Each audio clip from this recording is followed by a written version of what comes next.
जलसंवर्धन. नमस्कार, मी तनुश्री डैफोडे. आज शालेय वक्तृत्व स्पर्धेनिमित्त आपल्या समोर विषय मांडते. जलसंवर्धन आपली जबाबदारी. नगरेची रचावी, महावाडीची लावावी, जलाशय निर्मावी नानाविध, जलाशय निर्मावी नानाविध या शब्दाच्या माध्यमातून संत ज्ञानेश्वरांनी पाण्याचं महत्त्व पटवून दिलं. चाणक्यांनी कृषी आणि पाणी पुरवठा क्षेत्राविषयी एक नियमावली तयार केली की ज्यामध्ये जलसंवर्धनासाठी तलाव, बंधारे, पाणवटे यांची निर्मिती केली होती. परंतु या पाण्याची मालकी संपूर्ण जनतेची नाही असं सूचित केलं होतं. तरीही संतांनी प्रबोधनाच्या माध्यमातून पाण्याचं महत्त्व पटवून दिलं. स्वराज्य मिळवत असताना आपल्या सैनिकांच्या जनतेच्या घरी कृषी सुलभता असणं आवश्यक आहे हे ओळखून छत्रपती शिवरायांनी शेतीसाठीचं पाणी वेगळं आणि पिण्यासाठीचं पाणी वेगळं अशी वेगवेगळी जलस्रोते निर्माण केली. मग या गोष्टीतून आज तुम्ही आम्ही बोध घेणं अत्यंत गरजेचं आहे. कारण घडीला उरले पाणी जेम थेंब, आता वाचवायलाच हवा पाण्याचा थेंब थेंब, आता वाचवायलाच हवा पाण्याचा थेंब थेंब.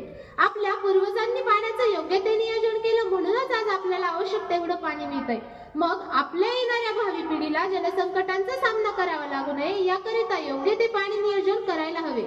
पाणी निसर्गाकडून मिळतंय म्हणून त्याचा गैरवापर न करता बचत करणं आज अत्यंत गरजेचं आहे. पावसाचं मिळणारं पाणी हे लगेच संपवण्यासाठी नाही तर ते किमान 13 महिने तरी वापरलं गेलं पाहिजे असा निर्धार प्रत्येकाने आपल्या मनाशी केला पाहिजे. जलसंवर्धनासाठी वैयक्तिक पातळी, गाव पातळी, समाज पातळीवर देखील प्रयत्न केले गेले पाहिजे. एकीकडे होणारी पाण्याची अतिवृष्टी आणि एकीकडे होणारी पाण्याचे आवर्षण यांचा एकत्रित विचार करता पाणी वाचवलं पाहिजे. पाणी अडवून वाचवणं, त्याची बचत करणं, त्याचा योग्य तो वापर करणं आणि अतिवापरावर बंधन घालणं आणि जलसंवर्धनाची गुणगाठ मनाशी बांधणं आज अत्यंत गरजेचं आहे. पाणी कारखान्यात तयार होत नाही किंवा शेतातही उगवता येत नाही आणि म्हणूनच उपलब्ध जलसाठा, गरज आणि वापर यांचा तंत्रशुद्ध पद्धतीने ताळमेळ आणणं आज अत्यंत गरजेचं आहे. आपल्या सर्वांना तर माहितीच आहे की पोपटराव पवार यांनी हिवरे बाजार येथे गावाच्या मदतीने पाणी टंचाईवर मात केली होती. मग यातून काहीतरी आपण शिकलं पाहिजे आणि पाणी बचत केली पाहिजे. कारण धन हे कुबेराच्या खजिन्यात नसतं, धन हे श्रीमंताच्या धनकोठात नसतं, तर खरं धन हे पाण्यानं भरलेल्या काळ्या मेघांमध्ये असतं. तर खरं धन हे पाण्यानं भरलेल्या काळ्या मेघांमध्ये असतं आणि तेच धन आज तुम्ही आम्ही जपलं पाहिजे. मित्रांनो, प्रस्तुत विषयावर बोलत असताना मला हेही नमूद करावंसं वाटतं की कृषी प्रधान म्हटल्या जाणाऱ्या आपल्या देशामध्ये शेती आणि कृषी उद्योगांसाठी पाणी हे अत्यावश्यकच आहे. मागील काही दिवसांमध्ये शेतकऱ्यांनी कमी पाण्याची पिकं घ्यावी असा संदेश देण्यात आला होता. मग जलसंवर्धनाच्या दृष्टीने जरी हे योग्य असलं तरी त्या प्रत्येक बाबतीत शेतकऱ्याचीच गळचिती करणं हे कितपत अयोग्य आहे. कारण शेतकरी हा पाणी नियोजन करूनच वापरत असतो आणि शक्य तितकं पाणी वाचवण्याचा तो प्रयत्न करत असतो. झाडे लावा, झाडे जगवा, पाणी अडवा, पाणी जिरवा असे संदेश देणारे तर सगळेच असतात. परंतु या नाऱ्याची अंमलबजावणी करणारा तो मोठा शेतकरीच असतो. मग तेव्हा आता प्रत्येक वेळी प्रत्येक बाबतीत एक त्या शेतकऱ्याला सल्ला न देता त्या पाण्याचा अपव्यय उपयोग केला जातो. त्या शहरी भागातील नागरिकांनी पाणी वाचवण्याची इच्छा मनावर आणि खांद्यावर पेलायला हवी. आणि जलसंवर्धनाची गुणगाठ मनाशी बांधावी. कारण खऱ्या अर्थानं पाहायला गेलं तर शहरी भागातील नागरिकांच्या तुलनेत ग्रामीण भागातील नागरिक हे पाणी योग्य ते प्रमाणात वाचवत असतात आणि शहरी भागातील नागरिक हे पाण्याचा अपव्यय उपयोग करत असतात. मग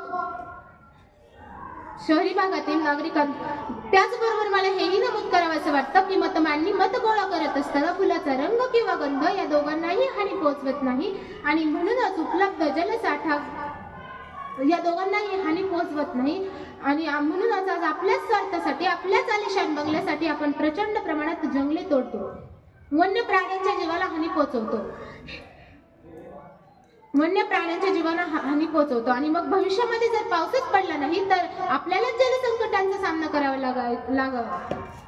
हे होऊ द्यायचं नसेल तर जलसंवर्धनासाठीचे यशस्वीरित्या प्रयत्न करायला हवे आणि ते प्रयत्न प्रामाणिकच असावे. जलसंवर्धनाची चळवळ देशात सुरू व्हावी आणि देशात जलसुलभता यावी एवढीच इच्छा व्यक्त करते आणि माझे 2 शब्द संपवते. धन्यवाद.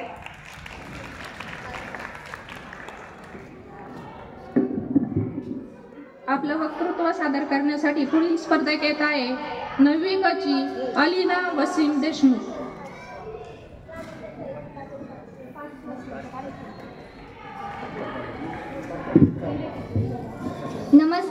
माझे नाव आहे अलिना वसंत देशमुख. मी आत्ता 9वी क मध्ये शिकते. माझे विषयाचे नाव आहे जल संवर्धन आपली जबाबदारी. पाण्याला आपण जल म्हणतो, त्यामध्ये 2 अक्षर येतात. ज म्हणजे जन्मापासून तर ल म्हणजे लयापर्यंत. जन्मापासून तर लयापर्यंत जे साथ देतं ते म्हणजे जल. अगदी जन्माला येण्यापूर्वी आईच्या पोटामध्ये असताना जल आपली काळजी घेतं. मग जन्माला आल्यानंतर आपण पण पाण्याची काळजी घेतलीच पाहिजे. मनुष्याच्या शरीरामध्ये 60 ते 70% पाणी असतं, म्हणूनच आपण त्याला जीवन म्हणतो. मित्र आणि मैत्रिणींनो, गल्लीपासून तर दिल्लीपर्यंत जे पाणी गल्लीपासून तर दिल्लीपर्यंत पाणी पोचतो ते पाणी पुरवठण.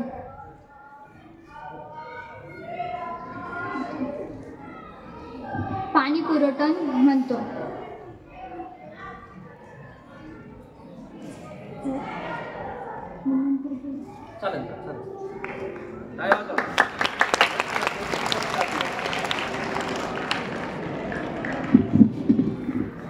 पुढील स्पर्धक आहे श्रद्धा प्रकाश तोडमल.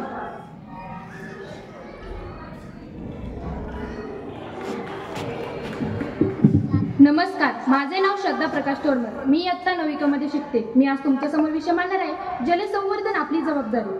जल म्हणजेच पाणी, आणि आपल्याला पाणी पुरवणारी सर्वात महत्त्वाची गोष्ट म्हणजे नदी. मी तुम्हाला नदीविषयी थोडक्यात तिचे आत्मकथन सांगणार आहे, ते तुम्ही शांतचित्तात ऐकावी अशी माझी नम्र विनंती. होय, मी नदीच बोलते. खळखळ खळखळ ऐकू येते ना तुम्हाला? मग आता माझी जन्मकथा ऐका. तो दूर डोंगर दिसतोय ना, तिथे माझा उगम झाला.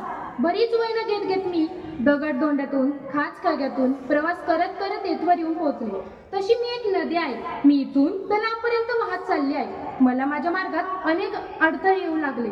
मला अनेक लहान मोठे प्रवाह येऊन मिळाले. त्यामुळे माझ्या नदीचं पात्र अधिकच विशालच होत गेलं.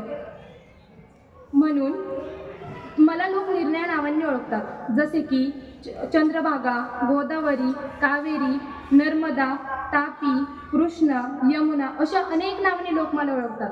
माझा वाहण्याचा मार्ग कधी सपाट भूमीवरून, कधी आडवळणातून, तर कधी मला पुढे मार्गच नाही असा आहे. मी खाली पडणाऱ्या धबधब्यांच्या रूपात सतत बदलत असते. लोक गावच्या सणावाराला माझी श्रद्धेने व समृद्धीने पूजा करतात. माझी खण, नारळ, फुले यांनी ओटी सुद्धा भरतात. त्यामुळे मी खूप सुखावते. पण आजकाल माझी तब्येत अगदी ठीक राहत नाही. याचं कारण तुम्ही चांगलंच ओळखून असाल. हो, लक्षात ठेवा, याला फक्त आणि फक्त तुम्ही जबाबदार आहात. का दूषित करताय मला? का स्वच्छ करताय मला? का स्वच्छ ठेवत नाही आहात? गावातील सर्व घाण तुम्ही माझ्या प्रवाहात सोडतात. निर्माल्याबरोबरच प्लॅस्टिकच्या वस्तू, प्लॅस्टिकच्या पिशव्या व इतर टाकाऊ वस्तू सुद्धा तुम्ही माझ्या प्रवाहात सोडतात. माझ्या काठावर असलेल्या कारखान्यातील रसायन मिश्रित पाणी सुद्धा तुम्ही माझ्या प्रवाहात सोडतात. हे सगळं पाहून माझं अंतःकरण अगदी दुःखी होऊन जातं. पण काय करणार ना, कधी कधी तर राग येतो माझं पाणी प्रदूषित करणाऱ्या तुम्हा लोकांचा. असं वाटतं धारण करावं हे रौद्ररूप आणि पूर आणावं, स्वतःला स्वच्छ धुवून टाकावं. माझ्या प्रवाहाचं पाणी पशु, पक्षी, प्राणी हे सुद्धा पितात. जर ते प्रदूषित केलं तर ते बिचाऱ्यांना पाणी कोण देणार? म्हणूनच मी तुम्हाला कळकळीची विनंती करते, माझं पाणी स्वच्छ ठेवा, मला अस्वच्छ करू नका. तुम्ही आनंदात राहा व मलाही आनंदात राहू द्या, सुखा समाधानी. मग आता बघा नदी काय बोलते. नका घालो वाया मला, सांभाळ माझा नीट करा. नका घालो वाया मला, सांभाळ माझा नीट करा. मी आहे म्हणून तुम्ही आहात याचे भान असू द्या जरा. मी आहे म्हणून तुम्ही आहात याचे भान असू द्या जरा. धन्यवाद.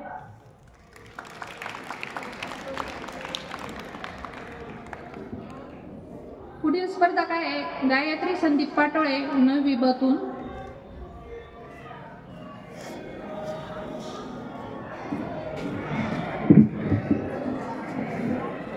आजोबांनी पाणी पाहिले नदीमध्ये, वडिलांनी पाणी पाहिले विहिरीमध्ये. आजोबांनी पाणी पाहिले नदीमध्ये, वडिलांनी पाणी पाहिले विहिरीमध्ये. आपण पाहतोय नळामध्ये, आपली मुले पाहतील बाटलीमध्ये. आता जर आपण दुर्लक्ष केलं तर ते आपण पाहू फक्त आश्रममध्ये. नमस्कार, मी पाटोळे गायत्री संदीप, इयत्ता 9वी तुकडी ब. आजच्या वक्तृत्व स्पर्धेनिमित्त तुमच्या समोर विषय मांडते जल संवर्धन आपली जबाबदारी. पाणी म्हणजे पृथ्वीचे संपदन. पाणी म्हणजे पृथ्वीचे संपदन. जीवसृष्टीसाठी आहे ते जीवन. जीवसृष्टीसाठी आहे ते जीवन. एकदा का माणूस भौतिक सुखाचा पाठलाग करून लागला की त्याला पूर्णविरामच काय तर साधा स्वल्पविराम देता येणे कठीण. आतापर्यंत 2 महायुद्ध झाली, पण आता पूर्णतः उद्भवणारे महायुद्ध हे वेगळ्या स्वरूपाचे असणार आहे. उपलब्ध जलसंपत्तीचे वाटप, व्यवस्थापन, दुर्भिक्ष ही त्याचे कारणे असणारच. म्हणूनच जलसमस्या व तिच्यावरील रामबाण उपाय हे जलसंवर्धन या 2 बाबींचा मुळापासून अभ्यास होणे गरजेचे आहे. आजची बचत हाच उद्याचा आधार. आजची बचत हाच उद्याचा आधार. भूजल संवर्धनाचा आता करूया निर्धार. भूजल संवर्धनाचा आता करूया निर्धार. पाणी म्हणजे जीवन. शरीरातील 80% भाग पाणीच आहे. सजीव सृष्टीचे उत्पत्तीचे स्थान पाणी, जीवनाचा आधारच आहे पाणी. अशा या समस्या आता जागतिक जलसमस्या, आंतरराष्ट्रीय जागतिक जलसमस्या या ठरत आहे. या समस्येने गरीब, श्रीमंत, लहान, मोठा, प्रगत, अप्रगत असा कोणताही भेद केलेला नाही. फार पूर्वी अमेरिकन राष्ट्राध्यक्षांनी या समस्येबाबत एक मार्मिक प्रतिक्रिया दिली होती. ते म्हणाले होते की जागतिक जलसमस्या सोडवणाऱ्या व्यक्तीला दुहेरी नोबेल पारितोषिक दिले जावे. कारण जागतिक जलसमस्या व्यवस्थित सोडवणाऱ्या व्यक्तीला जागतिक जलसमस्या सोडवणाऱ्या व त्यावरील होणारे युद्ध टाळण्याबाबतचे हे शांतीचे नोबेल दिले जावे. पाणी वाचवा, जीव वाचवा. पाणी वाचवा, जीव वाचवा. आज जवळपास 2.5 अब्ज लोकांना अपुरा स्वच्छ जल पुरवठा होतो. अतिरिक्त भूजल उपशामुळे साठे संपत आले आहेत. त्यातील पाणी खारे होत आहे. पृथ्वीवरील पाण्यापैकी फक्त 3% पाणी मानवास, शेतीस व प्राण्यांना वापरणे योग्य ठरत आहे. वाढत्या लोकसंख्येमुळे पाणी पुरवठ्यावर ताण पडत आहे. महाराष्ट्रात दुष्काळ, शेतकऱ्यांच्या आत्महत्या, त्यातच लुप्त होत असलेले पाणी या सगळ्यांवर मात करण्यासाठी महाराष्ट्र शासनाने विविध योजना राबवल्या. जसे की जलयुक्त शिवार, ठिबक सिंचन, सूक्ष्म सिंचन, सिमेंट बंधारे यासाठी महाराष्ट्र शासन कोट्यावधी निधी उपलब्ध करून देते. या योजना बरोबर राबवल्या जातात की नाही याकडे लक्ष देणे गरजेचे आहे. पाणी आहे जगण्याचा आधार. पाणी आहे जगण्याचा आधार. पाण्याशिवाय शक्य नाही जीवनाचा उद्धार. पाण्याशिवाय शक्य नाही जीवनाचा उद्धार. पाणी जीवन म्हणजे पाणी हे खऱ्या अर्थाने सजीव सृष्टीचा मूल मंत्र आहे. या दृष्टीने जलसंवर्धन करण्याची आज गरज आहे. गावातून किंवा गावाजवळून वाहणाऱ्या एखादी नदी अगर नाला असेल तर तोच त्या गावाचा लागणाऱ्या पाण्याचा मुख्य स्रोत असतो. जर असा स्रोत नसेल तर त्याच गावाच्या शिवाराच्या हद्दीत जो पाऊस पडतो तो जर नीटपणे अडविला आणि साठविला तरी जलसंवर्धन होऊ शकते. याबाबत प्रत्येक व्यक्तीने जागरूक होणे गरजेचे आहे. पाणी देते प्रत्येक जीवास जीवदान. पाणी देते प्रत्येक जीवास जीवदान. चला तर करूया पाणी जतन करण्याचे सर्वश्रेष्ठ काम. शेवटी जातला तर एवढेच बोलेन. जो फक्त वर्षाचा विचार करतो तो धान्य पेरतो. जो 10 वर्षाचा विचार करतो तो पाणी साठवतो. आणि जो आयुष्यभराचा विचार करतो तो पाणी साठवतो. धन्यवाद.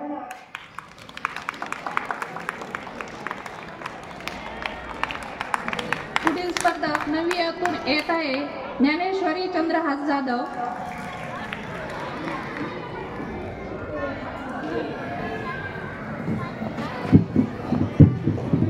मणी करावे एकच चिंतन, पाणी आहे आपले जीवन.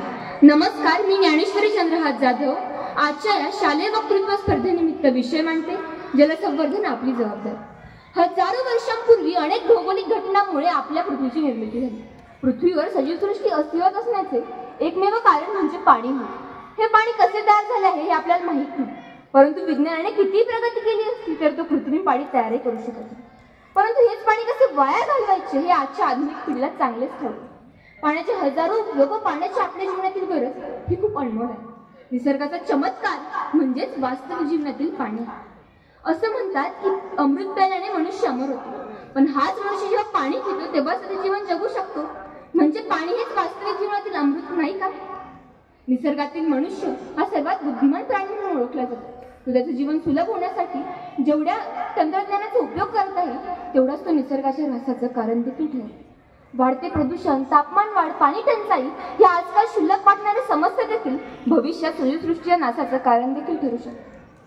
पृथ्वीवर 71% पाण्याचा साठा, त्यापैकी 0.003% पाणी पिण्यायोग्य आहे व याच पाणी साठ्यात सर्व सजीव आपली जीवन प्रक्रिया चालवतात. जल है तो कल है, सेव्ह वॉटर सेव्ह लाईफ, पाणी अडवा पाणी जिरवा असे नारे देणारे सुशिक्षित लोकच जर पाण्याचा अपव्यय करून ते वाया घालवत असतील, निसर्गाचा ऱ्हास करत असतील, तर काय फायदा त्यांच्या शिक्षणाचा? वाढत्या प्रदूषणामुळे हिमनगांचे वितळणे, वाढते समुद्राची पातळी ही सुद्धा घातक ठरणार आहे. पूर्वीच्या काळी नदीला माता म्हणून संबोधले जायचे आणि आज त्याच नदीत पडलेला घाण, कचरा, प्लास्टिक पाहून मनाला खंत वाटते की पूर्वीचे लोक हेच पाणी अमृत म्हणून प्यायचे. मनुष्याने किती प्रगती केली असली, किती पैसे कमवले असले, तर तो त्याच्या पैशाने चांगले जीवन, आरोग्य आणि चांगले वातावरण कधी विकत घेऊ शकत नाही. पाण्याविना केलेला हा सजीव सृष्टीचा विचार सुद्धा चुकीचा ठरतो. जेव्हा वातावरणात फुकट मिळणारा ऑक्सिजन, जेव्हा कोरोना काळात पैसे देऊनही मिळत नव्हता आणि ऑक्सिजन अभावी ज्या ज्या लोकांचे प्राण गेले, तेव्हा मानवाला कळालं निसर्ग आपल्यावर किती उपकार करतो. उन्हातून दमून भागून आल्यावर आपण जेव्हा घरी एक गाणी म्हणतो, ए आई एक ग्लास पाणी दे ग, आणि ह्याच एक ग्लास पाणी अभावी भविष्यात आपला मृत्यू होणार आहे, हे मात्र नव्हतं. पाण्याच्या शोधात मानव चाललाय खोल खोल, पाण्याच्या शोधात मानव चाललाय खोल खोल. धरतीतून आवाज येतोय, बस बाबा संपली आता ओळ. नदी, समुद्र, महासागर हे नैसर्गिक पाण्याचे साठे आहेत. त्यापैकी नदीतील गोडे पाणी आपण पितो. तसेच समुद्र व महासागरांद्वारे पृथ्वीचे तापमान आटोकत आहे. आपण घेत असलेला 40% ऑक्सिजन जलवनस्पती तयार करतात. तसेच सूर्याकडून येणारी 98% अतिनील किरणे समुद्र व महासागरांद्वारे शोषली जाते. तसेच समुद्र व महासागरांचा उपयोग पर्यटन व वाहतूक यासाठी सुद्धा केला जातो. आज भारतात हजारो अशी गावं आहेत की तिथील स्त्रियांना हंडाभर पाण्यासाठी वनवन भटकावे लागते. म्हणतात ना, एखादी गोष्ट नसेल तरच त्याची किंमत जास्त असेल. देशाचा एक सृजन व सुशिक्षित नागरिक म्हणून आपली एक जबाबदारी आहे की पाण्याचा व्यवस्थित वापर करा. आपल्या दैनंदिन जीवनात पाणी कसे वापरावे, तर आपलं थोडे थोडे पाणी वापरून ते वाचून ते झाडांना टाकावे. ग्लासभर पाणी पिऊन उरलेले पाणी झाडांना टाकून त्याचे संचयन करावे. नळांना तोट्या बसाव्या. अशा थोड्या थोड्या शुल्लक गोष्टीवरून आपण बहुमोल असे पाणी वापरू शकतो. एक गोष्ट लक्षात ठेवा, शत्रूच्या सुद्धा झाडाचं पान तोडू नका.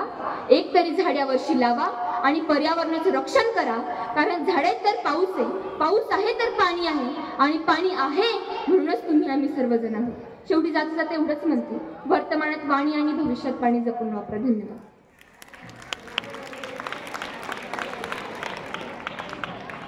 पुढील स्पर्धक आहे 9वी क ची अलिना वसीम देशमुख.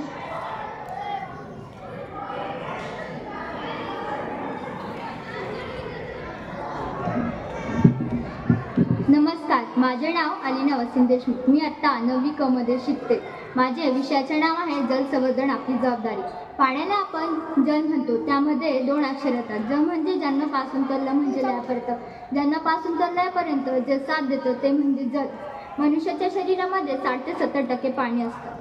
अगदी जन्माला येण्यापूर्वी आईच्या पोटामध्ये असताना पाणी आपली काळजी घेतो. मग जन्माला आल्यानंतर आपण पण पाण्याची काळजी घेतलीच पाहिजे.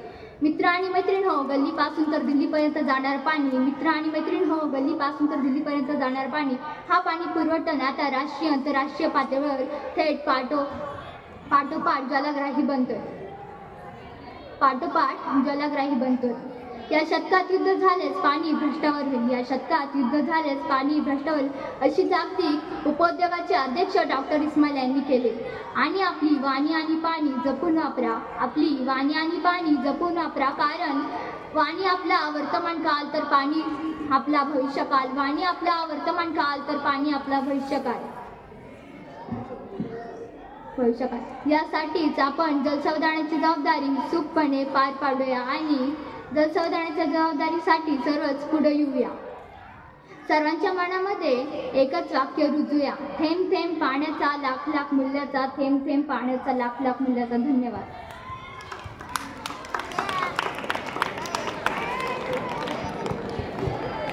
पुढील स्पर्धक आहे इयत्ता 11वी कला शाखेतील गौरी ज्ञानदेव गावडे.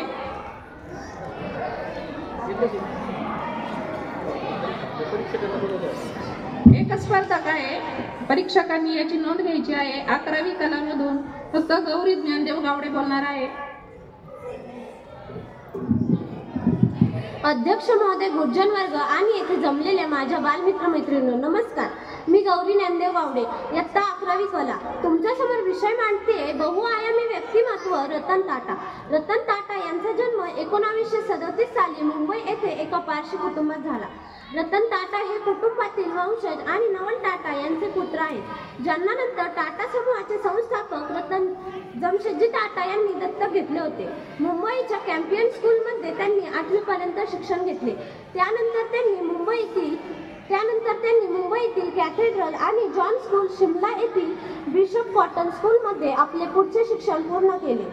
त्यानंतर त्यांनी 1955 मध्ये न्यूयॉर्क येथील रिव्हरडेल कंट्री स्कूलमध्ये पदवीपर्यंतचे शिक्षण घेतले. पदवी घेतल्यानंतर त्यांनी कॉर्नेल विद्यापीठात प्रवेश घेतला, ज्यामधून त्यांनी 1959 साली वास्तुशास्त्रामध्ये पदवी प्राप्त केली.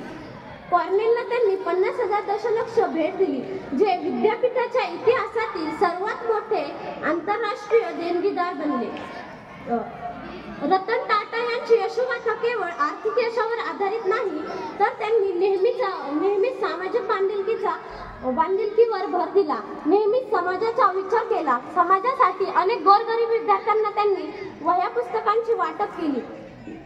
रतन टाटा हे आर्किटेक्ट कॉलेजची त्यांनी स्थापना केली व मुंबईमध्ये असताना त्यांनी डिझाईन समीक्षक म्हणून पुढचे 3 आठवडे त्यांनी कॉर्नेलला घालवले.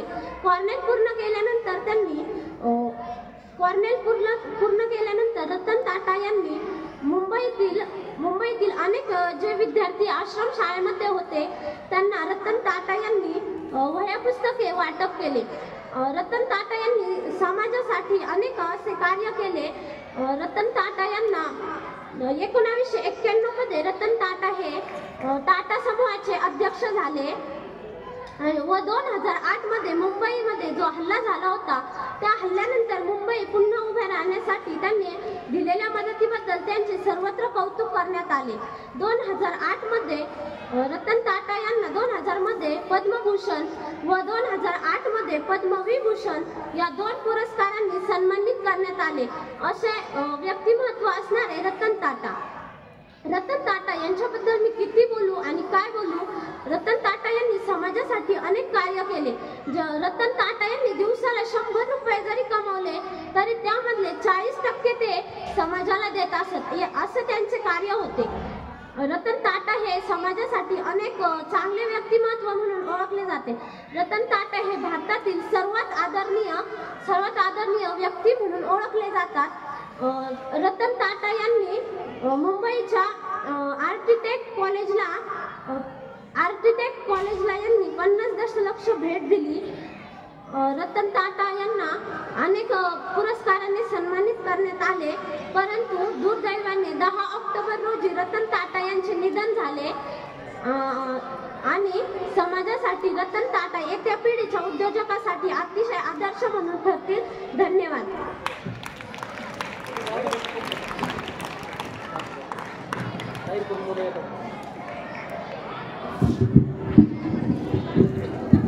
सर्वांचं लक्ष आहे ना? अरे लक्ष आहे का?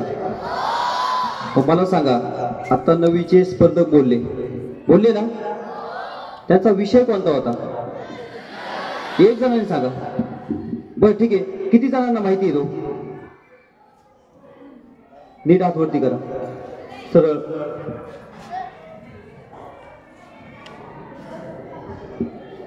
हा ठीक आहे. लांडगेच्या पाठीमागचा विद्यार्थी उभा राहा, मोठ्या आवाजामध्ये सांग.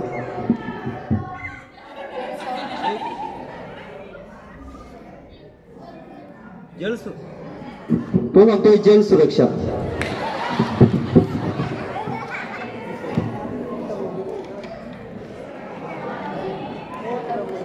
हात वरती करा. आणखी किती विद्यार्थ्यांना विषय माहिती आहे? तुम्हाला काही लाज वाटत नाही का रे? लाज वाटत नाही काही? हात बघा ना किती. म्हणजे निम्म्यापेक्षा जास्त मुलांचं लक्ष नाही. हे फक्त समोरचे जे विद्यार्थी ना, 10वी ड वर्गाच्या समोरचे एवढी फळी, तेवढ्यांचंच लक्ष आहे. तो चेतन, भालेराव, नंतर तोडमल, केतन पण आहे, वाघमारे, खळेकर. नाटक बंद करा. केव्हापासून बघतोय 10वी ड चे सर्व विद्यार्थी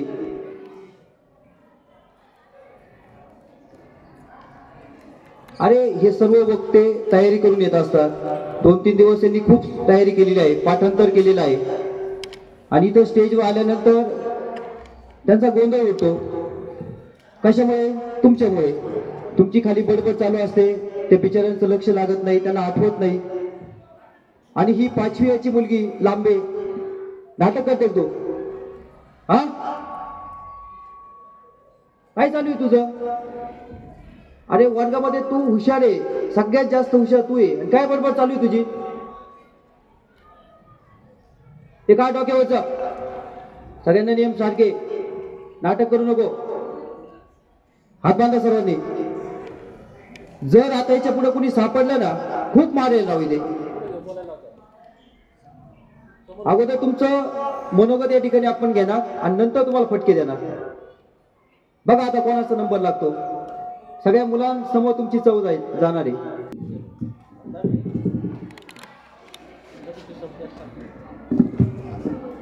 नववीचा गट इथे संपूर्ण झालेला आहे.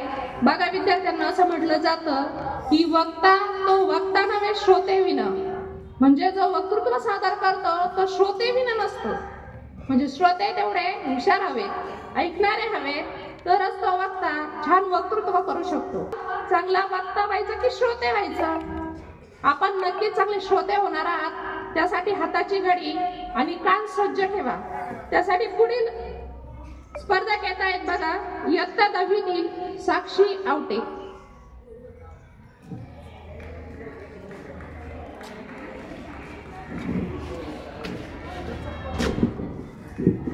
नको राजेशाही नको ठोकेशाही, नको राजेशाही नको ठोकेशाही, संविधानाने बहाल केली आम्हा ही लोकशाही, आम्हा ही लोकशाही. नमस्कार, मी साक्षी रंगनाथ आवटे, इयत्ता 10वी तुकडी ब. आज शालेय वक्तृत्व स्पर्धेनिमित्त तुमच्या समोर विषय मांडते लोकशाही आणि निवडणुका. लोकशाही म्हणजे काय हो? तर लोकांनी लोकांचे चालविलेले व लोकांसाठी असणारे राज्य म्हणजे लोकशाही. लोकशाहीच्या या व्याख्येमध्ये लोकशाहीची अखंड वैशिष्ट्ये सामावलेली आहेत व लोकशाही आणि निवडणुका यांच्यातील असणारा घनिष्ठ संबंध आपल्या लक्षात येतो. लोकांचे राज्य ते आणि काय असते? तर लोकांनी निवडून दिलेल्या, लोकांनी प्रतिनिधित्व स्वरूपात केलेले राज्य म्हणजे लोकांचे राज्य. भारतीय लोकशाही जगातील सर्वात मोठी लोकशाही आहे. भारत देश जगातील सर्वात मोठा लोकशाही देश आहे असे मिथक आपल्याला नेहमीच ऐकवले जाते. तर यामागचा आधार काय? हो, तर यामागचा आधार नेहमीच येतो की मग पावसाळा. अहो, या म्हणीप्रमाणे नेहमी म्हणजेच दर 5 वर्षाला होणाऱ्या निवडणुका हा यामागचा आधार आहे. तसे तर भारतीय जनतेचा सहभाग बघता व राजकीय निवडणुकीच्या स्पर्धांचा विचार करता भारताच्या लोकशाहीने उत्तुंग यश प्राप्त केले. या यशाची गुरुकिल्ली म्हणजेच निवडणुका. भारतामध्ये दर 5 वर्षाला निवडणुका होतात. लोकसभा, विधानसभा अशा निवडणुका होतात. संपूर्ण भारतात सार्वत्रिक प्रकारच्याच निवडणुका होतात. पण काही वेळेस मुदतीआधी सरकार अल्पमतात आले तर मध्यवधी व आपण निवडून दिलेल्या व्यक्तीचा मृत्यू झाला किंवा त्यांनी राजीनामा दिला तर पोटनिवडणुका अशा तिन्ही प्रकारच्या निवडणुकांचं वातावरण 5 वर्षातून एकदा तरी आपल्याला भारतामध्ये बघायलाच मिळतं. भारतासारख्या एवढ्या मोठ्या विकसनशील देशात व लोकसंख्येच्या दृष्टीने 2ऱ्या क्रमांकावर असलेल्या देशामध्ये निवडणुका घेणे फार अवघड. कारण की निवडणूक आयोगाकडे स्वतःचे असे कर्मचारी वर्ग नाही. म्हणून सरकारी कर्मचारी, शिक्षक यांच्या वतीने निवडणुका पार पाडाव्या लागतात. तसं तर वाहतुकीचा खर्च, लोकांचा खर्च, येण्या जाण्याचा खर्च, निवडणुका म्हणजे कोट्यवधी खर्चांचा मामला होतो. पण त्यातही निवडणुका योग्य वातावरणात व न्याय व मुक्त वातावरणात पार पडल्या म्हणजे बरं. खंत तर नेहमी याचीच वाटते. एवढा मोठ्या मतदारांचा देश असून मतदान करणारे फक्त एवढे असं का होत असेल बरं? यावरून तर मला हेच आठवते. 1 आठवड्यापूर्वी मी माझ्या गावी गेले माझ्या आई वडिलांबरोबर. तिथे एक बाबा बसलेले होते. मी त्यांच्या जवळ जाऊन बसले आणि विचारलं, काय हो बाबा, तुम्ही कोणाला मत दिलं? त्यावर ते मला वाटलं ते मला म्हणतील की जी सरकार सत्तेवर आली मी त्यांना मत दिलं. पण त्यांचं उत्तर ऐकून मला जरा धक्काच बसला. ते मला म्हणाले, म्या काय कोणाला मत बीत दिलं नाही. मी त्यांना पुन्हा विचारलं, का हो? ते मला म्हणतात कसं? बाया, भारताच्या निवडणुकांचं काय असतं? निवडणुका व्हायच्या आधी म्हणायचं हम साथ साथ है, निवडणुका झाल्यावर हम आपके हे कोण? अरे हा प्रकार मला बिलकुल पटत नाही, म्हणून मी मत द्यायच्या धंद्यात पडत नाही. तसं त्या बाबांचंही बरोबर नाही का? तसंही आपल्या भारतामध्ये सत्तेवर येण्यासाठी अनेक काही प्रकार होतात. लोकांना वस्तू भेट देणे व मोठी मोठी आश्वासने देणे, जसं की मी हे करत मला मत द्या, मी ते करत मला मत द्या, रस्ते बांधत अहो मला मत द्या, असं करत तसं करत काय काय करत. यावरून मला एकच आठवते बरं का, टाक टाक टाक. अहो बोलका पोपट, बोलायचं सगळं पण करायचं मात्र काही एक नाही. तसं तर गैरप्रकारांमध्ये सर्वात मोठं काय होतं ते म्हणजे उभं राहिलेल्या उमेदवाराचा खून करण्यापासून तर त्याच्या घरच्यांचं अपहरण करण्यापर्यंत असे अनेक प्रकार होत असतात. पण असे अनेक प्रकार भारतामध्ये सध्या तरी उत्तर प्रदेश व बिहार या राज्यांमध्ये व्हायची अशा बातम्या आपल्याला येतात. पण जेव्हापासून TN सेशन आयोगाने आचारसंहिता लागू केली तेव्हापासून हा गैरप्रकार थोडासा थांबलाय व मतदाराला निर्भयपणे व मुक्त व न्याय वातावरणात मतदान देणे जमते. पण मतदारांची संख्या एवढी मोठी पण मतदान करणाऱ्यांची संख्या कमी, असं का हो? अहो लोकशाहीच आहे जिने जपलाय आपला मान, लोकशाहीच आहे जिने जपलाय आपला मान, तर करूया तिचा सन्मान आणि देऊया आपलं मतदान, करूया तिचा सन्मान आणि देऊया तिला मतदान. आपण जर का तिला दाखवला नाही आपला हक्क, आपण दाखवला नाही हक्क आणि केले नाही मतदान, दाखवला नाही हक्क आणि मतदानही केले नाही, तर या लोकशाही बरोबरच स्वातंत्र्यही राहणार नाही, स्वातंत्र्यही राहणार नाही. तसं तर भारतामध्ये व भारतासारख्या एवढ्या विकसनशील देशामध्ये निवडणुका घेणे फारच कठीण होते. आपला देश ग्रामीण होता, भौगोलिक विविधतेने होता व कोणालाही साक्षरतेचे प्रमाण तर बापरे विचारूच नका. म्हणून निवडणुका घेणे फार कठीण जायचे. पण स्वातंत्र्य मिळाल्यापासून 13-14 वेळा आपण ते एकदम मुख्य व मुक्त व न्याय वातावरणात पार पाडून दाखवले. यासाठी जगभरातून आपल्या देशाचे कौतुकच होते. तसे तर आपला देश कौतुकास पात्रच आहे व मला खात्रीही आहे एक दिवस एक निवडणूक, एक दिवस एक निवडणूक, एक वर्ष असं नक्कीच येईल ज्या वर्षी आपल्या भारत देशात 100% मतदान होईल, 100% मतदान होईल. अरे माझ्या माणसा, अरे माझ्या बापा, माझ्या आई, अरे उभं राहा, द्या तुमचं मतदान, अरे उभं राहा, द्या तुमचं मतदान. ही लोकशाहीच आहे हो, ज्यांनी सांभाळलाय तुमचा मान, ज्यांनी दिलाय तुमच्या देशाला एक मोठा अभिमान, एक मोठा अभिमान. म्हणून मला असे म्हणावं वाटते, नको वारा नको वादळ, नको वारा नको वादळ, दे फक्त रिमझिम सरी, नको सांडू रे तू रक्तासारख्या त्या पानाच्या धारी, नको सांडू रे तू पाण्यासारख्या त्या रक्ताच्या धारी, नको ते दारिद्र्य जे स्त्रियांच्या प्रतिमा मारी, नको ते दारिद्र्य जे स्त्रियांच्या प्रतिमा मारी, नेहमी नांदू दे माझ्या देशात ही लोकशाही, माझ्या देशात ही लोकशाही. धन्यवाद.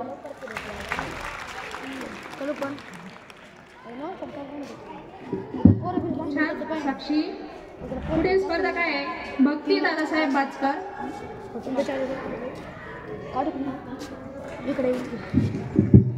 नमस्कार, मी भक्ती दादासाहेब बाचकर, इयत्ता 10वी तुकडी ड. आज आपल्या समोर विषय मांडते लोकशाही आणि निवडणुका. नको वादळ वारे ते फक्त रिमझिम सरी, नको वादळ वारे ते फक्त रिमझिम सरी, नको सांडू पाण्यासारख्या त्या रक्तांच्या धारी, नको ते फुर दारिद्र्य असे जे स्त्रियांची प्रतिभा मारी, नको सुख सोयी, नको राजेशाही, खऱ्या अर्थाने नांदू दे भारतात माझ्या लोकशाही, भारतात माझ्या लोकशाही. अब्राहिम लिंकन यांनी केलेली लोकशाहीची व्याख्या प्रसिद्ध आहे. लोकांनी चालवलेले आणि लोकांसाठी असलेलं राज्य म्हणजे लोकशाही. लोकशाहीची बरीच वैशिष्ट्ये या व्याख्येत सामावलेली आहे आणि यावरून लोकशाही आणि निवडणुका यांचा अत्यंत घनिष्ठ संबंध असतो हेही आपल्या लक्षात येतं. लोकांचं राज्य म्हणजे लोकांनी निवडून दिलेल्या, लोकांनी चालवलेलं राज्य. भारतीय राज्य व्यवस्था जी आहे ती संसदीय स्वरूपाची आहे. दर 5 वर्षांनी येथे निवडणुका होतात. लोकशाहीमध्ये लोकांचं मत स्वातंत्र्य जपलं हे खरं आहे. पण आपल्या भारतासारख्या विकसनशील देशात निवडणुका या अत्यंत खर्चिक असल्यामुळे त्या विकासाच्या आड येतात. प्रचंड प्रमाणात या निवडणुकांसाठी आपल्याला यंत्रणा कामाला लावावी लागते. सगळे शिक्षक आणि सरकारी कर्मचारी त्यासाठी कामाला जंपावे लागतात. त्याआधी त्यांना त्या कामाचं प्रशिक्षण द्यावं लागतं. आणि म्हणूनच ही निवडणूक म्हणजे हजारो कोटी रुपये खर्चाचा मामला असते. इतकं करूनही ती शांततेत आणि योग्य रीतीने पार पडली तर ठीक, नाही तर फेरमतदान. लोकशाहीमध्ये लोकांच्या मताला फार किंमत आहे. लोकशाहीमध्ये लोकांच्या मताला फार किंमत आहे, परंतु आजच्या लोकशाहीमध्ये निवडणुका खरंच निर्भय आणि निष्पक्ष वातावरणात होतात का, हा मोठा प्रश्न आहे. कारण निवडणूक म्हणजे मॅन मसल पॉवर, साम दाम दंड भेद आणि अर्थकारण ही आजची निवडणूक झाली आहे. आजच्या निवडणुकीत निवडून येण्यासाठी अनेक वाईट मार्गांचा अवलंब केला जातो. पूर्वी कसा जनसेवा हा निवडणुकीचा पाया असायचा, परंतु आजकाल मतदारांवर अनेक प्रकारचे दबाव टाकले जातात. काही आर्थिक दबाव असतात, तर काही जात धर्माचे दबाव, की अमुक धर्माला तुम्ही मतदान केलं पाहिजे, नाहीतर तुम्ही धर्मविरोधी आहात, किंवा तुम्ही या जातीचे म्हणून तुम्ही यांना मतदान केलं पाहिजे, किंवा तुम्ही या जातीचे म्हणून तुम्ही यांना मतदान केलं पाहिजे. निवडणुकीचा आदला दिवस कत्तल की रात म्हणून ओळखला जातो तो, कारण शिवाय मी तुम्हाला आता सांगितलं बघा की लोकशाहीमध्ये पूर्वी लोकांच्या मताला फार किंमत असायची, परंतु आजच्या लोकशाहीमध्ये साम दाम दंड भेद आणि अर्थकारण या 5 गोष्टींच्या जोरावर आपल्या मताची किंमत केली जाते. कारण या दिवशी सर्रास पैसे वाटून मतदान प्रचंड प्रमाणात विकत घेतलं जातं. हे लोकशाहीला मारक आहे. आताची विधानसभेची निवडणूक झाली, या निवडणुकीत ज्या अनधिकृत योजना राबवल्या गेल्या, या योजना आताची विधानसभेची निवडणूक झाली त्यात अनेक अनधिकृत योजना राबवल्या गेल्या. अशा योजना निवडणुकीच्या काळात राबवून अनेक उमेदवार अनधिकृत पद्धतीने निवडून येतात. हे दृश्य पाहून डॉक्टर बाबासाहेब आंबेडकरांना म्हणावं वाटतं की बाबीमा तू जराही विचार केला नाहीस या समाजासाठी झिजताना. मी उघडे डोळ्यांनी पाहिलंय काही लोकांना स्वाभिमान विकताना. शोषित पीडितांची मते घेऊन हा स्वतःचीच खिसे भरतोय, हा 5 स्टारला घास घेतो आणि इकडे अर्धा समाज उपाशी पोटी मरतोय. चळवळीचा विसर पडलाय घर बंगला आणि पैशापायी, म्हणतोच विकला गेलो नाही मी, मग लोकांची गुलामगिरी कशापायी. बाबीमा हे विचारू थकले मी, पण उत्तर काही मिळेना. तुझ्या संघर्षाचा गाडा चाललाय कुठे हेच मात्र कळेना. डॉक्टर बाबासाहेब आंबेडकर म्हणाले होते बघा की तू लढला नाहीस तरी चालेल, पण विकला जाऊ नकोस. कारण विकला गेलेला समाज, विकला गेलेला मतदार हा आपल्या देशाला रस्ता तळाला देत असतो. विद्यार्थी मित्रांनो, आजच्या लोकशाहीमध्ये निवडणूक निर्भय निष्पक्ष वातावरणात होण्यासाठी, स्वच्छ चारित्र्याचा उमेदवार निवडून येण्यासाठी सर्वात पहिलं म्हणजे मतदार कशा विचाराचा निर्माण झाला पाहिजे, आणि ही आजच्या काळाची मुख्य गरज आहे. 70 वर्षांनंतरची म्हणजेच आजची लोकशाही काय म्हणते बघा. कुणी मला मारताय, कुणी माझ्यासाठी मारताय, कुणी मला मारताय, कुणी माझ्यासाठी मारताय. सुन्न आहे मी, सुन्न आहे मी आहे स्तब्ध. काय हेच होते माझे 70 वर्षांनंतरचे प्रारब्ध. स्वातंत्र्य समता बंधुत्व कुठे कसं हरलं, स्वातंत्र्य समता बंधुत्व कुठे कसं हरलं. का रे माझ्या लेकरांनो मला असं मारलं. असुरक्षित भयभीत दिशा सर्वदाही, असुरक्षित भयभीत दिशा सर्वदाही. होय मी आजची लोकशाही, होय मी आजची लोकशाही.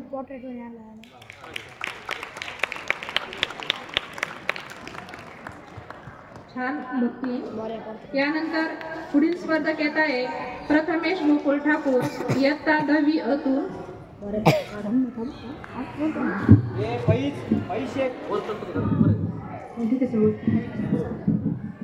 दारातल्या समरंगाने बिगुलहाव वाजला आहे, दारातल्या समरंगाने बिगुलहाव वाजला आहे. लोकशाही जपण्याला संवाद मी साधला आहे. अब्राहम लिंकन यांनी केलेली लोकशाहीची व्याख्या ही जगप्रसिद्ध आहे.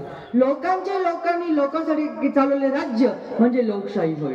नमस्कार, माझे नाव प्रथमेश ठाकूर, मी इयत्ता 10वी तुकडीमध्ये शिकतो.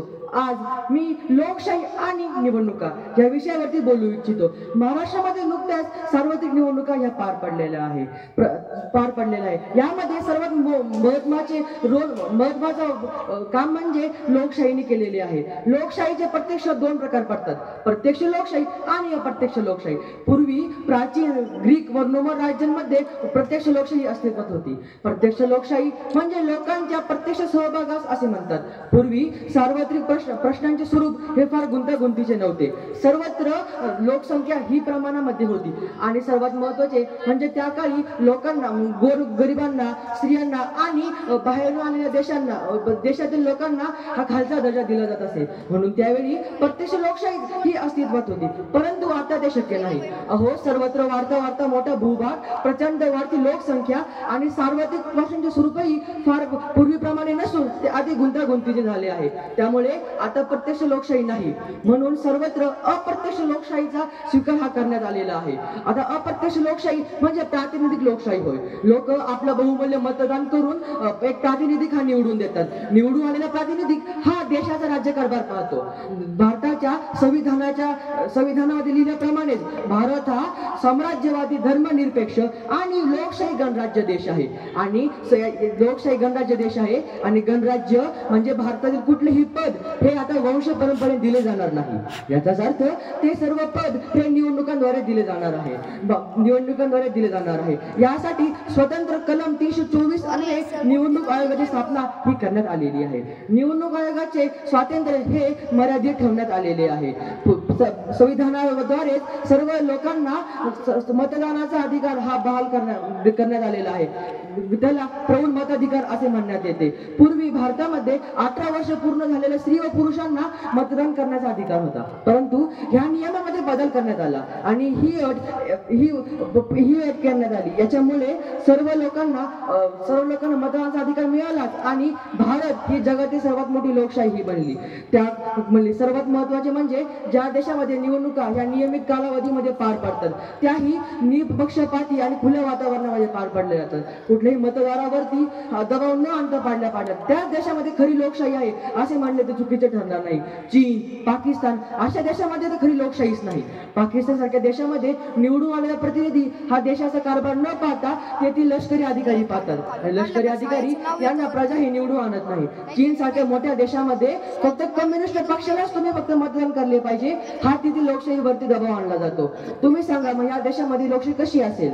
ओमान, कतार यासारख्या देशामध्ये तर स्त्रियांना मतदानाचा अधिकारच नाही. तर ह्या देशामध्ये लोकशाही कशी असेल? लोकशाहीमध्ये निवडणुकांचे सर्वसाधारण महत्व आहे. निवडणुकांमुळे लोकशाही ही पद्धत खूप चांगल्या रीत्या सुदृढ केली जाते. भारतामध्ये सार्वत्रिक निवडणुका, मध्यवर्ती निवडणुका आणि पोटनिवडणुका असे काही मुख्य प्रकार पडतात. ज्यावेळी भारतामध्ये निवडणुका असतात त्यावेळी सर्व देशाचे लक्ष हे फक्त भारताकडे असते, कारण भारत हा एवढा मोठा देश आणि यामध्ये ही जगातील सर्वात अव्वल दर्जाची लोकशाही. तर ही निवडणुका ह्या चांगल्या रीत्या पार पडल्या जातात. ही निपक्षपाती आणि कुठल्याही मतदारावरती दबाव न आणल्या पाडल्या जातात. त्यामुळे भारतामध्ये ही निवडणुका ह्या खूप चांगल्या रीत्या पार पाडल्या जातात. निवडणुका ज्यावेळी पार पाडल्या जातात त्यावेळी निवडणूक आयोग हा निवडणुकांचे वेळापत्रक जाहीर करतो. सर्वत्र आचारसंहिताही लागू करतो. आचारसंहिता लागू केल्यामुळे मतदारसंघ हा निवडणुकीसाठी मतदान हे खुल्यारीत्या आणि कुठल्या दबावावर न देता दिला जातो. सर्वात महत्वाचे म्हणजे लोकशाही निवडणुका पार पाडण्याचे कार्य हे छोटे नाही आहे. निवडणूक पार पाडण्यामध्ये हिंसाचार, मतदारांची उदासीनता,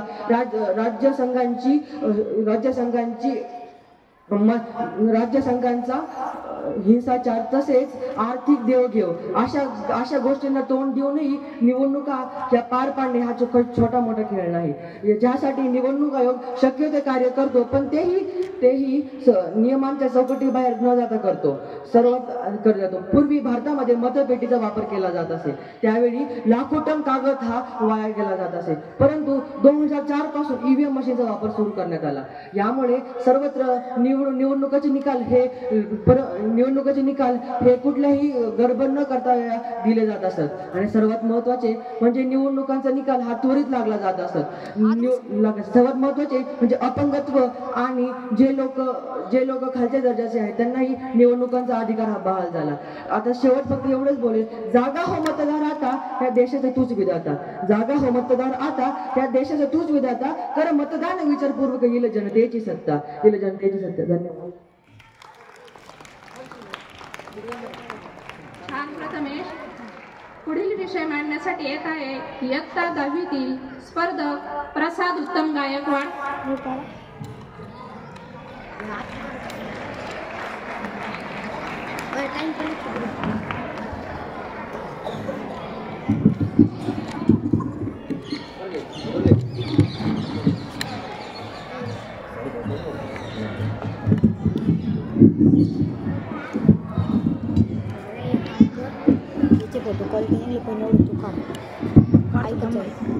संत ज्ञानेश्वरांच्या ज्ञानाने, छत्रपती शिवरायांच्या पराक्रमाने, महात्मा फुले आणि सावित्रीबाई फुले यांच्या संघर्षाने आणि डॉक्टर बाबासाहेब आंबेडकरांच्या कर्तृत्वाने पावन झालेल्या महाराष्ट्र भूमीत आजच्या विशेष अशा स्पर्धेत उपस्थित असलेल्या सर्व गुरुजनांना प्रथमतः माझा मानाचा मुद्रा. नमस्कार. मी प्रसाद उत्तम गायकवाड, इयत्ता 10वी तुकडीय. मित्रांनो, आपल्या जगामधील एकूण 68% राष्ट्रांमध्ये लोकशाही आहे आणि विशेष म्हणजे आपण जगातील विशाल अशा लोकशाही राष्ट्रांमध्ये राहतो. अब्राहम लिंकन यांनी लोकांनी लोकांसाठी लोकांकरिता स्थापित केलेले राज्य म्हणजे लोकशाही होय अशी लोकशाहीची व्याख्या केली आहे. जगातील राष्ट्राची सार्वभौम सत्ता ही फक्त लोकांच्याच हाती असायला हवी हा विचार रुजला. मित्रांनो, लोकशाहीमध्ये सर्वसामान्यांचा विचार हा सत्तेच्या केंद्रस्थानी असतो. भारताला स्वातंत्र्य मिळाल्यापासून या लोकशाही समोर अनेक आव्हाने प्रति आव्हाने उभी राहिली आहेत आणि मग यांचा सर्वांचा विचार करत करत मी थेट आलो त्या निवडणुकांपर्यंत. मित्रांनो, आजचा माझा विषय आहे लोकशाही आणि निवडणुका. मित्रांनो, ज्यावेळेस हा विषय लोकशाही हा विषय जेव्हा विचार मंचनावर चिंतनाचा बनतो त्यावेळेस लोकशाही समोर असणाऱ्या विविध पैलूंचा, त्यासमोरील आव्हानांचा व निवडणुकीच्या माध्यमातून लोकशाहीचे बळकटीकरण व सक्षम कशी करता येईल याबाबतचा प्रश्न माझ्या मनामध्ये उभा राहतो. मित्रांनो, मी येथे सुव्यवस्थितपणा हा शब्द वापरतो कारण आजच्या लोकशाहीमध्ये सुव्यवस्थितपणा हा उरला तरी कुठे. त्या सुव्यवस्थितपणाच्या अभावी आज लोकशाही समोर अनेक आव्हाने उभी राहतात. मी रोज सकाळी परिपाठ वाचन करत असताना भारतीय संविधानाची उद्देशिका वाचतो व मला असे कळते की भारतीय संविधानाची उद्देशिका हाच तर खरा लोकशाहीचा आधार आहे, पाया आहे. त्या लोकशाहीच्या उद्देशिकाच्या प्रथमतः असे म्हटले आहे की आम्ही भारताचे लोक, भारताचे एक सार्वभौम समाजवादी धर्मनिरपेक्ष लोकशाही गणराज्य घडविण्याचा निर्धार करतो. मित्रांनो, ज्यावेळेस या प्रत्येक शब्दाचा जर विचार व्यवस्थित केला त्यावेळेस आजचा समाज असा निर्माण झाला आहे का हा प्रश्न जर आपण प्रत्येकाने स्वतःला विचारला तर आजच्या लोकशाहीचे चित्र आपल्या समोर उभे राहते. मित्रांनो, आज धर्मनिरपेक्षतेच्या नावाखाली मुठभर लोक धर्माच्या आडून दंगली रक्तपात घडवतात. त्यावेळेस लोकशाही खरंच असक्षम झाली आहे का हा प्रश्न माझ्या मनामध्ये येतो. मित्रांनो, या देशामध्ये मुठभर असे लोक आहेत ज्यांच्याकडे प्रचंड संपत्ती आहे आणि असे प्रचंड लोक आहेत ज्यांच्याकडे मुठभरही संपत्ती नाही. ही खरी व्यवस्था आहे, अवस्था आहे. मित्रांनो, या देशामधील लोकांना या देशाने सर्व काही दिले, मान दिला, पैसा दिला, स्वाभिमान दिला, अभिमान दिला, सर्व काही दिले. तेच या देशामध्ये असहिष्णुता असल्याचे ज्यावेळेस ओढून सांगतात त्यावेळेस खरी लोकशाही पवित्र झाल्यासारखी मला भासते. मित्रांनो, खरंच एका कवितेमध्ये एका गोष्टीमध्ये म्हटल्याप्रमाणे एक राजा भ्रष्टाचारी झाला तरी चालेल, एक राज्यव्यवस्था सदोष झाली तरी चालेल, परंतु जर एक समाजच भ्रष्ट झाला तर ही लोकशाही मोडकळीस येण्यास वेळ लागणार नाही. पूज्य महात्मा गांधीजी असे म्हणतात की सत्ता कुणाकडे आहे यापेक्षा सत्तेचे सिंहासन ठरवणारे सतत जागृत आहेत का हे फार महत्वाचे असते. डॉक्टर APJ अब्दुल कलाम म्हणतात की निवडणुकांमुळे लोकशाहीचे मार्ग ठरतात, दिशा ठरतात. तर त्याचप्रमाणे अटल बिहारी वाजपेयी त्यांच्या भाषणामध्ये म्हणतात की ये सरकारें आएंगी जाएंगी, ये लोग आएंगे जाएंगे. या सत्ता आएंगी जाएंगी, लोग आएंगे जाएंगे. यह देश अजराम रहेगा, यह लोकतंत्र है और लोकतंत्र ही रहना चाहिए. मित्रांनो, या देशामध्ये लोकशाहीमध्ये आज सत्तेसाठी जे काही चालले आहे ते अतिशय भयानक आहे. रोज नवीन वेगवेगळे प्रकारचे आरोप ऐकून मला कालची नव्हे, आजची नव्हे, पण उद्याच्या भविष्याची चिंता लागली आहे. सतत जागृत मतदार हाच खरा लोकशाहीचा आधार असतो, हाच खरा लोकशाहीचा पाया असतो. मित्रांनो, 5 वर्ष हवेत उडणारी माणसं सर्वसामान्यांसमोर ज्यावेळेस नतमस्तक होतात त्यावेळेस खरं लोकशाहीचा अर्थ आपल्या सर्वांना समजतो. मित्रांनो, आज नॉर्वे सारख्या देशात निवडणुकींच्या माध्यमामुळे लोकशाही बळकट केली आहे. 100% मतदान, न्याय्य वातावरणात निवडणुका आणि पारदर्शकता या त्रिसूत्रांमुळे आपण देखील आपली लोकशाही ही मजबूत करू शकतो. लोकशाहीचा प्रभावी अस्त्राचा वापर करून स्वातंत्र्यता, समता आणि बंधुता जपू शकतो. मित्रांनो, मला जाता जाता एवढेच मानावेसे वाटते की येथे डोमकावळ्यांची डाळ व्यवस्थित शिजते, येथे डोमकावळ्यांची डाळ व्यवस्थित शिजते. लोकशाहीची फाटकी साडी ओल्या रक्तात भिजते. कौरव फार झाले, आता पांडव होऊन पाहूयात. कौरव फार झाले, आता पांडव होऊन पाहूयात. लोकशाही वाचवायची असेल ना मित्रांनो, तर हातात हात घेऊया, हातात हात घेऊया. धन्यवाद. खूपच छान प्रसाद. यानंतर डोंगरे सरांना मी विनंती करते की त्यांनी स्पर्धेविषयी बोलावं आणि विद्यार्थ्यांना मार्गदर्शन करावं. डोंगरे सर.